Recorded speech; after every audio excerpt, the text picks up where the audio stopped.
Before we dive into the specifics of the legal landscape and the obligations, let's first take a look at what's driving the increase and the proliferation of healthcare privacy regulations.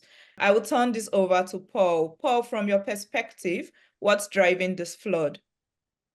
Thanks, Obi, for that question. I think, and obviously there's quite a few folks on the call that are focused on US. This is a global look.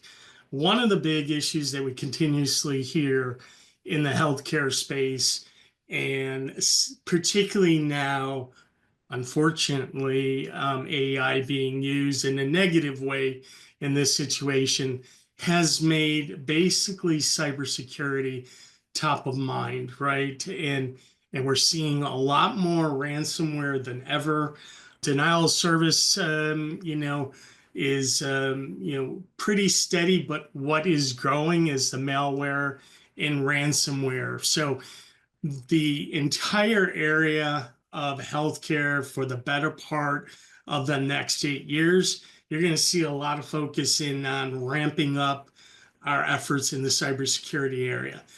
Now, that doesn't mean that that's the only driver. That is certainly a major player. There are a number of other drivers. There's 3 particular trends that Janalyn will talk through. All right, thanks, Paul. So this is a busy slide. So in terms of the 3 big trends, one of the things that we're seeing is the growth of state level bills in order to be specifically focused in on health data as compared to maybe sort of privacy more broadly. And so the big one out there, of course, right now that will be, that is likened to Washington's My Health, My Data is the New York Health Information Privacy Act. Paul and I were laughing at the beginning when we were waiting for the call to start about the fact that New York had to co-opt HIPAA into their Privacy Act.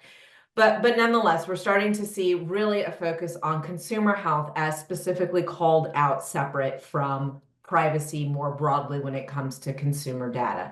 And not surprising and completely aligned with that is also a focus on reproductive health more specifically. So we've got bills in California, Michigan, Hawaii, and Virginia that are directed towards even a more sort of, I would say, sensitive subset of health data, which we already know to be sensitive to begin with. And then the third trend is the fact that we are also starting to see states poke their heads up when it comes to addressing AI in healthcare services.